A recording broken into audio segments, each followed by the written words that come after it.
Today we are discussing about the microbial production of citric acid.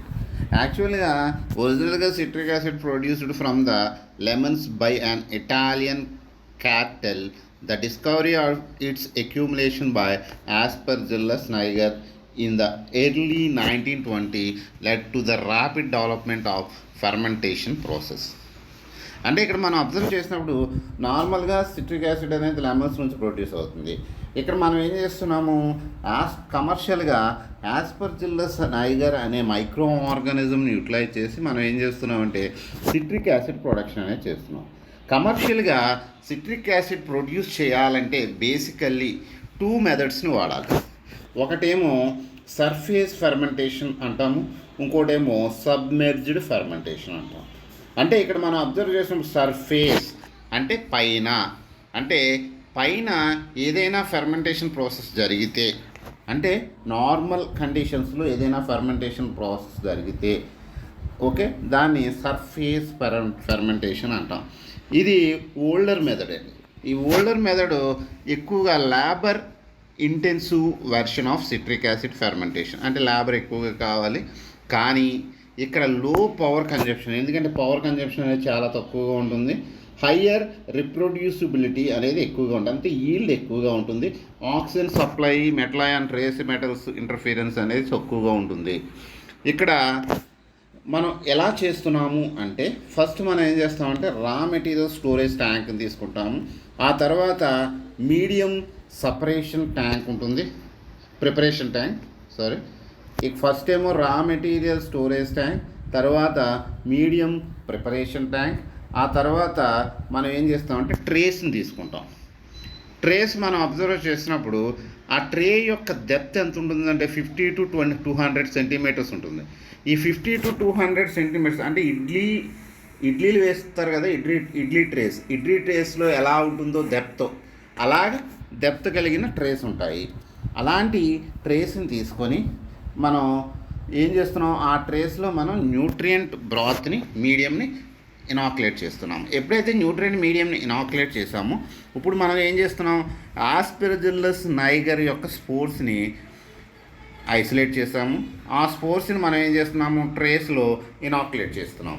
ఎప్పుడైతే inoculate చేసి ఆక్సిజన్ని తర్వాత కూలింగ్ని supply చేసామో వెంటనే మైసీలియం అనేది డెవలప్ అవుతుంది. ఎప్పుడైతే మైసీలియం డెవలప్ అవుతుందో ఇక టెంపరేచర్ ఎంత అంటే 26 to 28 డిగ్రీస్ టెంపరేచరు, pH ఏమో 3.5 to 4.5 pH మెయింటైన్ చేయాలి. ఇలా మెయింటైన్ చేస్తే ఏమవుతుందంటే 7 to 15 డేస్లో సిట్రిక్ యాసిడ్ ప్రొడక్షన్ అనేది జరుగుతుంది. యాక్చువల్గా మనం అబ్జర్వ్ చేసినప్పుడు మీకు మైక్రోబియల్ మెటబాలిజంలో చెప్తాం. మనం మైక్రో ఆర్గానిజమ్స్ సిట్రిక్ యాసిడ్ని ఎలా ప్రొడ్యూస్ చేస్తాయంటే నార్మల్గా మనం అబ్జర్వ్ చేసినప్పుడు అందులో ఉన్న కార్బోహైడ్రేట్ సోర్స్ దట్ ఈజ్ గ్లూకోజ్ని యూటిలైజ్ చేసుకొని ఏదైనా మైక్రో ఆర్గానిజం గ్లైకోలైటిక్ పాత్వేని ఫాలో అవుతున్నాయి. ఎప్పుడైతే గ్లైకోలైటిక్ పాత్వేని అవి ఫాలో అవుతున్నాయో గ్లైకోలసిస్ని, అప్పుడు ఏమవుతుంది, ఎండ్ ప్రోడక్ట్ పైరువిక్ యాసిడ్ అనేది ప్రొడ్యూస్ అవుతుంది.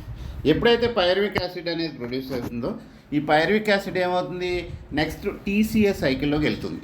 దాన్ని సిట్రిక్ యాసిడ్ సైకిల్ అంటాం. ఎప్పుడైతే TCA సైకిల్లోకి వెళ్తుందో ఇప్పుడు మనం అబ్జర్వ్ చేయండి, pyruvic acid is converted into acetyl CoA, then converted into citric acid.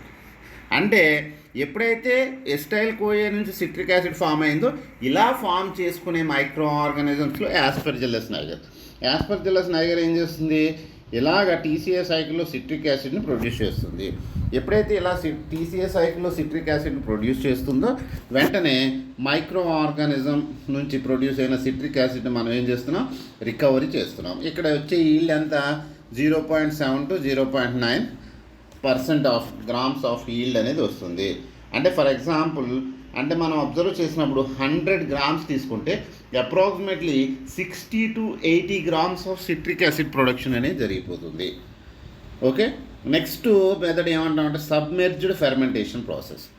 ఇది సబ్మెర్జ్డ్ ఫెర్మెంటేషన్ ప్రాసెస్ అంటే మనం ఇక్కడ ఏం చేస్తున్నాం, ఇందాక ఫెర్మెంటర్ని వాడాల, ఇక్కడ మనం ఏం చేస్తున్నాం అంటే ఖచ్చితంగా ఫెర్మెంటర్ని వాడతాం. ఇది ఫెర్మెంటర్. మనం ఇక్కడ అబ్జర్వ్ చేస్తున్నాం, ఫెర్మెంటర్కి ఎయిర్ అవుట్లెట్ ఉంటుంది, ఎయిర్ ఇన్లెట్ ఉంటుంది. ఇక్కడ ఇందులో మనం ఏం చేస్తున్నాం, సూటబుల్ లిక్విడ్ మీడియాని యాడ్ చేస్తున్నాము.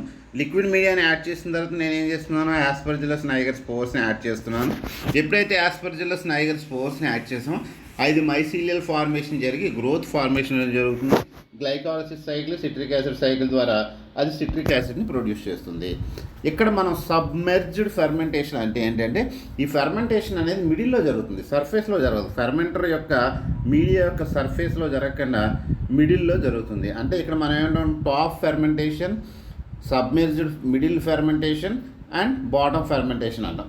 అంటే సబ్మెర్జ్డ్ అంటే మీడియంలో ఫెర్మెంటేషన్ జరిగితే దాన్ని సబ్మెర్జ్డ్ ఫెర్మెంటేషన్ అంటున్నాం. ఆ తర్వాత మనం ఏం చేస్తున్నాము, ఈ ప్రాసెస్ అంతా రికవరీ ప్రాసెస్లో మైసీలియల్ సపరేషన్ కానీ, ప్రెసిపిటేషన్ లైమ్ కానీ, కాల్షియం సిట్రేట్ డికంపోజిషన్ కానీ, ఆ తర్వాత డిఫరెంట్ మెథడ్స్ ద్వారా మనం ఏం చేస్తున్నాము, క్రిస్టలైజేషన్ వ్యాపర్స్, ఆ తర్వాత స్క్రీనింగ్ ప్రాసెస్ ద్వారా మనం ఏం చేస్తున్నాము, సిట్రిక్ యాసిడ్ని ఎక్స్ట్రాక్ట్ చేస్తున్నాము, రికవరీ చేస్తున్నాము. ఇక్కడ చూడండి, ఓవరాల్గా 2 టైప్స్ ఆఫ్ ఫెర్మెంటేషన్ ప్రాసెస్ని ఒకేసారి చూపెడుతున్నాం. ఇక్కడ మనం అబ్జర్వ్ చేసినప్పుడు ఫస్ట్ మనం అబ్జర్వ్ చేసిన రా మెటీరియల్ స్టోరేజ్, ఆ తర్వాత మీడియం ప్రిపరేషన్. అంటే ఫస్ట్ రా మెటీరియల్ అంటే మీడియా, ఆ రా మెటీరియల్స్ని యూటిలైజ్ చేసి మీడియాని ప్రిపేర్ చేసాము. ప్రిపేర్ చేసిన తర్వాత ఈ మీడియాని నేను ఏం చేస్తున్నాను, సర్ఫేస్ ఫెర్మెంటేషన్లో అయితే నేను ట్రేస్లోకి ఇన్సర్ట్ చేస్తున్నాను. అదే సబ్మెర్జ్డ్ ఫెర్మెంటేషన్లో అయితే నేను ఏం చేస్తున్నాను, ఫెర్మెంటర్లోకి ఇన్సర్ట్ చేస్తున్నాను. ఎప్పుడైతే ట్రేస్లోను ఫెర్మెంటర్లోకి ఇన్సర్ట్ చేసిన తర్వాత అంటే పోర్ చేసిన తర్వాత ఇప్పుడు నేను ఏం చేస్తున్నానంటే స్పోర్స్ని ఇనాక్యులేట్ చేస్తున్నాను. ఎప్పుడైతే స్పోర్స్ని ఇనాక్యులేట్ చేస్తున్నానో సర్ఫేస్ ఫెర్మెంటేషన్లో ఏమవుతుంది, ఆ ట్రేస్లో స్పోర్స్ అనేవి గ్రో అవుతున్నాయి.